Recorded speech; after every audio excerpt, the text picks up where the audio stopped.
We're back, and today we talk about quite a few things, and we're going to touch real briefly on the concept of trunk ports and the brief review on that, and continue where we left off yesterday. We'll configure a switch as well as entering into new concepts today. Yesterday we talked about what a trunk port is, and today I want to touch on that real briefly again. A trunk port, as we saw yesterday, is a port that allows you to pass multiple VLANs between different switches. So if you have a use case where you want you have a few VLANs on a switch and you want those same VLANs to exist on another switch, the type of port that you need to make that happen is a trunk port. As traffic goes from one switch to the other, the question was, how does the switch know where to send the traffic? We talked about an 802.1q frame that is added to the Ethernet frame, and that is, and part of that frame, that frame is made of 4 bytes, and 4 bytes, we know that this is the equivalent of 32 bits, as each byte equals to 8 bits. 12 out of the 32 bits of the 802.1q frame are used to identify the VLAN. So that's how the switch knows where to deliver the traffic in the case of the trunk port, where multiple VLANs are passing traffic on the same port. Next thing we needed to do was to configure, right, a trunk port. We are going to do that today. Now, let's configure the trunk port.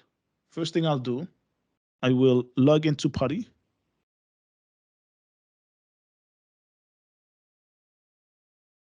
And give a few commands.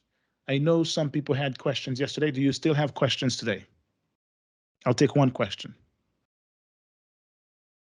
before we start configuring. Is there any question for me? Yeah. Are we still using the same switch? The one nine what's that switch number? The 192.168.10.14? Yes. Okay. So let me log in into that switch, Magna Cyber Academy demo. And the password will be, I don't want to say my password. Everybody's waiting to hear my password.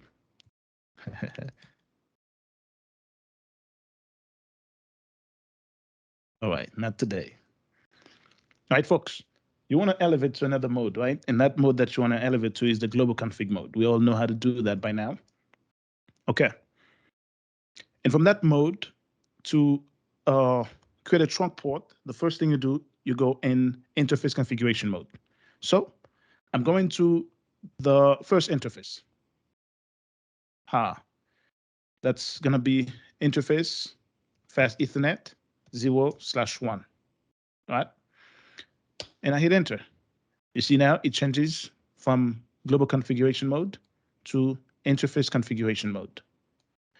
And in that mode, I know that now I have accessed the interface. I'm now in the interface. I have accessed this interface. That's why it's called the interface configuration mode. And while I'm in the interface configuration mode, all of the commands that I give, they will only affect that interface. So I'm configuring only that interface. You see the difference? Global configuration mode, I configure the switch globally. Interface configuration mode, I configure the interface individually.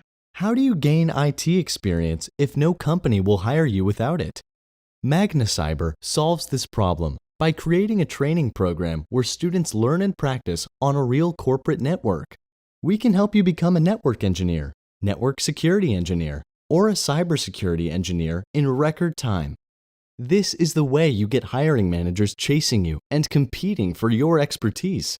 Visit us at magnacyber.com/training and start getting hands-on training. magnacyber.com/training